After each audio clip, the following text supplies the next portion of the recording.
नमस्कार, मैं अशोक कुमार पांडे और स्वागत है आपका टीसीएच पर। सुप्रीम कोर्ट से फिर से एक बार एसआईआर के मसले पर चुनाव आयोग को सीधे सीधे अब आदेश मिल गया है कि आधार कार्ड को आपको वोटर लिस्ट में किसी को शामिल करने का आधार बनाना पड़ेगा। जो 11 जोड़े गए थे, 11 डॉक्यूमेंट, उसमें 12वां डॉक्यूमेंट जोड़ दिया गया है और यह बहुत बड़ी जीत है।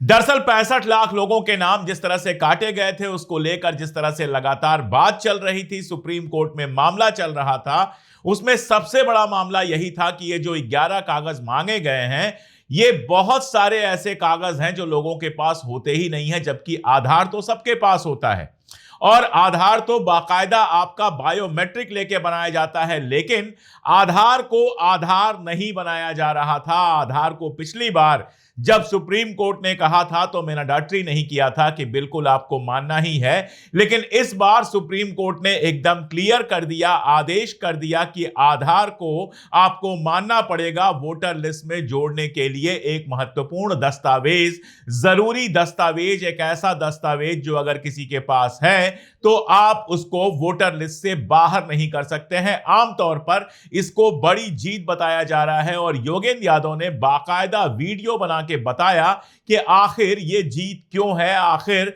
सुप्रीम कोर्ट में ये जो फैसला आया है एसआईआर के मुद्दे पर, ये चुनाव आयोग के लिए एक तमाचा क्यों है। मैं चाहता हूं वो वीडियो आप देख लीजिए, फिर हम आगे बात करते हैं। कोई 2 महीने की कानूनी लड़ाई के बाद आखिर वोटबंदी की साजिश पे एक बहुत बड़ा विराम लगा है।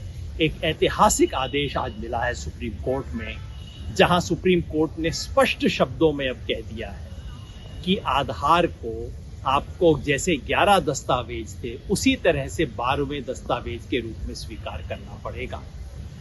ये जो एसआईआर नामक षड्यंत्र है वोटबंदी का, लाखों करोड़ों लोगों को वोटर लिस्ट से बाहर रखने का, इस षड्यंत्र के पीछे खेल ये था कि आप 11 में से कोई एक डॉक्यूमेंट, 11 में 2 तो ऐसे थे जो अच्छे डॉक्यूमेंट है लेकिन किसी के पास तो है नहीं, पासपोर्ट और एनआरसी। बाकी ये पीले दस्तावेज थे जो एविडेंशियरी वैल्यू तो है लेकिन बिहार में ज्यादातर लोगों के पास है नहीं। लेकिन चुनाव आयोग ने कहा जो डॉक्यूमेंट है वो हम मानेंगे नहीं, जो नहीं है वो मांगेंगे। सुप्रीम कोर्ट ने चुनाव आयोग को सुझाव दिया कि आधार मान लीजिए। 2 बार इशारा किया ऑर्डर में हल्के हल्के, लेकिन चुनाव आयोग नहीं माना। आज जब ये सारी बातें सुप्रीम कोर्ट के संज्ञान में आई तो कोर्ट ने स्पष्ट रूप से आदेश दिया है कि अब इशारे से काम नहीं चलेगा, आधार को 12वें दस्तावेज के रूप में स्वीकार करना होगा। तो योगेंद्र जी ने बहुत क्लियर बताया कि इस आदेश का फर्क क्या पड़ेगा। इस आदेश के चलते लाखों लोग जिनका नाम काट दिया गया है वो लोग अपना नाम दोबारा जुड़वा पाएंगे। और उससे बड़ी बात, कल को पूरे देश में जो एसआईआर का चल रहा है कि पूरे देश में एसआईआर करेंगे, बंगाल में एसआईआर करेंगे और बाकी जगहों पर एसआईआर करेंगे, वहां चुनाव आयोग को आधार को स्वीकार करना पड़ेगा। वहां यह नाटक नहीं चलेगा कि आप आधार कार्ड को नहीं मानेंगे। एक बात यहां क्लियर होना चाहिए कि नागरिकता का प्रमाण नहीं बताया है आधार कार्ड को सुप्रीम कोर्ट ने, लेकिन नागरिकता का कोई लेना देना है ही नहीं चुनाव आयोग से। यह बात बिल्कुल क्लियर है। यह चुनाव आयोग की न जिम्मेदारी है और न ही चुनाव आयोग को जो अधिकार दिए गए हैं उसके तहत कहीं आता है कि वो लोगों की नागरिकता पर सवाल करे। अब गया जी में मोदी जी जा रहे हैं पिंडदान करने के लिए अपनी माता जी का पिंडदान करना उनका हक है। वो बिल्कुल गया जी जाएं और वहां पर पिंडदान करें। लेकिन अब सवाल उठ रहे हैं कि पिंडदान तो पहले ही हो चुका है। उनके भाई बनारस में पिंडदान कर चुके हैं और जिस समय उनके भाई बनारस में पिंडदान कर रहे थे, ठीक उसी समय मोदी जी कहां थे? बेंगलोर में। और बेंगलोर में चुनाव का प्रचार कर रहे थे, रैली कर रहे थे, जुलूस निकाल रहे थे। तो सवाल पूछा जा रहा है कि जब पहली बार माता जी का पिंडदान हुआ तो चुनाव जरूरी था या माता जी का पिंडदान वहां पर हो सकते थे मोदी जी? लेकिन जब चुनाव वाले साल में गया जाएंगे पिंडदान करने के लिए, गया बिहार में ही है, आप जानते ही हैं, तो सवाल तो उठेगा ही कि यह केवल पिंडदान है या इसका राजनीति से भी कोई लेना देना है। और आप सोचिए, बाढ़ आई हुई है, पंजाब में बाढ़ आई है, हिमाचल में है, जम्मू कश्मीर में है, जबरदस्त बाढ़ आई हुई है। दिल्ली में 2 दिन से बारिश नहीं हुई है तो पानी थोड़ा नीचे गया है, लेकिन खतरा तो बना ही हुआ है। और रविशंकर प्रसाद सवाल पूछ रहे हैं राहुल गांधी से। राहुल गांधी के वीडियो क्लिप चलाए गए, तस्वीरें चलाई गई कि मलेशिया गए हुए हैं छुट्टी मनाने। मैंने तो सवाल पूछा था कि क्या उनकी जासूसी हो रही है? क्या सरकार तो जानती ही है, क्योंकि बाहर जाते हैं तो पासपोर्ट पर ठप्पा लगवा के जाते हैं, तो सरकार तो जानती है कहां है, फिर कौन जासूसी कर रहा है? कैसे यह सूचना अमित मालवीय के पास पहुंच रही है और क्या उनकी जान को खतरे में डाला जा रहा है? यह सवाल तो है ही। लेकिन बड़ा सवाल यह है कि पंजाब में बाढ़ आई है तो राहुल गांधी से कहा जा रहा है कि आप छुट्टी मनाने क्यों गए हुए हैं?